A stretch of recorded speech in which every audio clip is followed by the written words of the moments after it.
Vajza e vogël këmbgulte se fshqinji i tyre i mushuar, zoti Chen, ishte shoku i saj, dhe pse ai sapo kishte vdekur.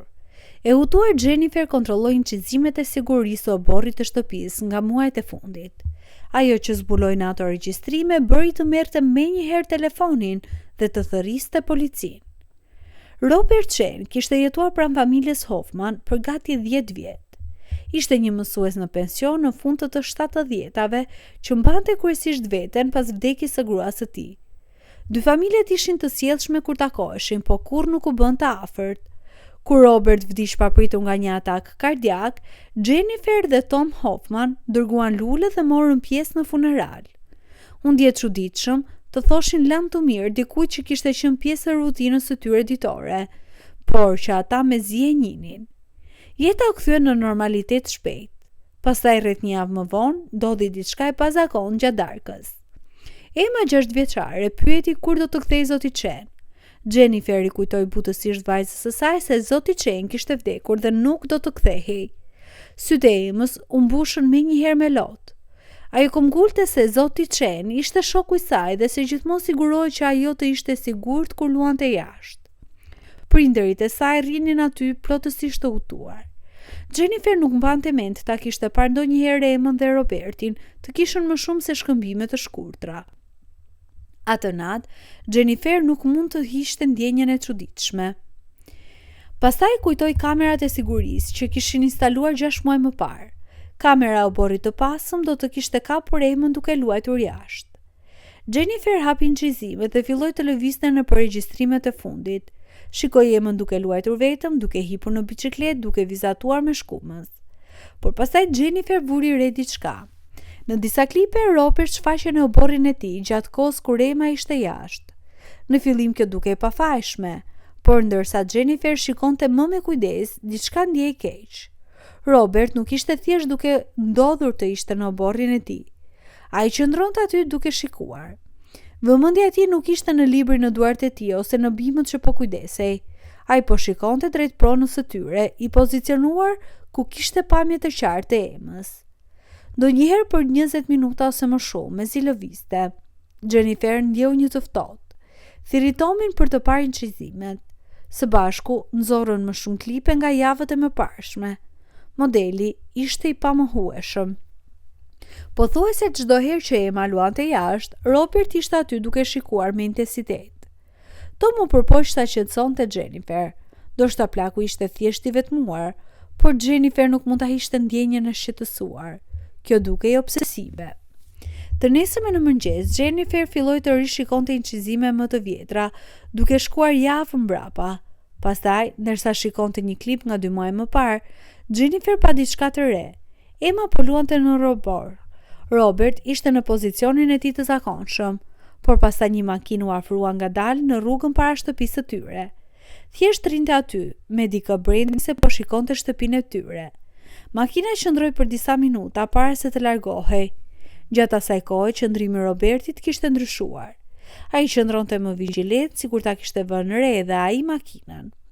Jennifer vazhdoi të kërkonte, pastaj gjeti përsëri.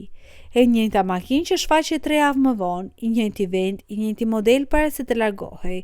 Dhe përsëri Robert ishte aty i dukshëm dhe vigjilent. Jennifer gjeti më shumë raste. 7 herë gjatë 2 muajve të fundit, e njëjta makinë vazhdonte të kthehej gjithmonë kur Emma ishte jashtë. Dhe në çdo klip të vetëm, Robert Chen ishte aty gjithashtu. Mendja e saj garonte, kush ishte në atë makinë dhe çfarë kishte të bënte me fshinjen e tyre të moshuar. Jennifer thirri policinë menjëherë. Një detektiv erdhi pasdite dhe rishikoi incizimet me ta. Ai u kërkoi të përpilonin çdo rast ku shfaqej makina e dyshimit. Ata punon së bashku për më shumë se 1 orë. Modeli ishte i qartë dhe shqetësues. 7 raste të veçanta ku kjo automjet shfaqej ndërsa vajza e tyre luante jashtë. 7 herë ku Robert ishte pozicionuar në oborrin e tillë si roje. Detektivi u fokusua në klipet ku targa ishte dukshme. Pas rreth 1 ore, detektivi mori një imazh të qartë të targës dhe thiri.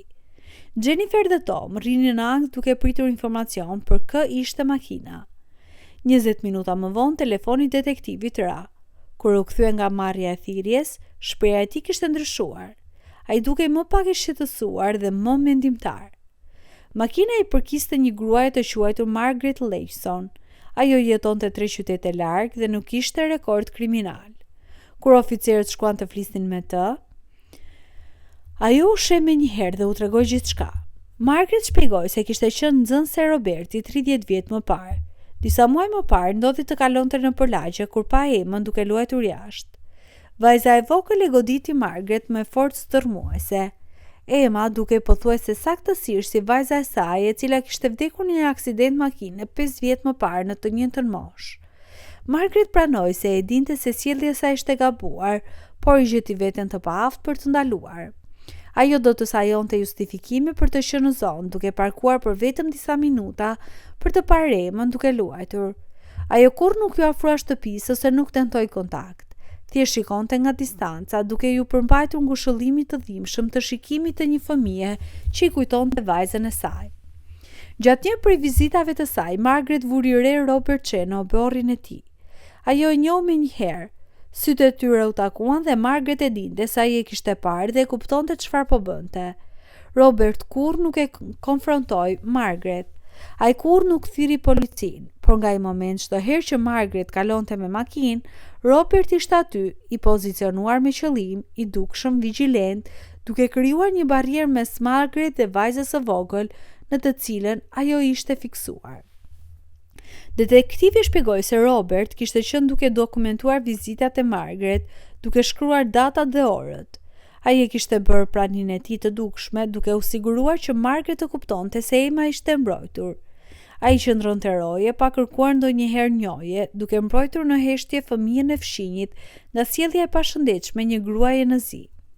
Oficerët u lidhen me familjen e Margaret. Ata konfirmuan se ajo kishte qenë duke luftuar me zi të pasgjidhur dhe organizuan që ajo të merrte këshillim. Nuk u ngritën akuza pasi ajo kurrë nuk ishte tentuar kontakt, por ajo mori një paralajmërim të fortë për të qëndruar larg. Pas largimit të policisë, Jennifer dhe Tom qëndruan në oborrin e tyre duke shikuar drejt shtëpisë poshtë të Robert. Plaku që ata me zjenjinin kishte kaluar muajt e fundit duke mbrojtur vajzën e tyre. Ai kishte njohur një kërcënim që ata kurrë nuk e panë dhe e trajtojnë në heshtje, pa kërkuar kurrë mirënjohje. Emma e kishte ndjer praninë e tij vigjilente në urtësinë e thjeshtë që zotërojnë fëmijët. Ajo e kishte kuptuar se zoti Chen po e mbante të sigurt. Ajo e kishte quajtur atë shokun e saj sepse pikërisht kështu ishte. Hoffman kurrë nuk do të kishin mundësinë ta falenderonin.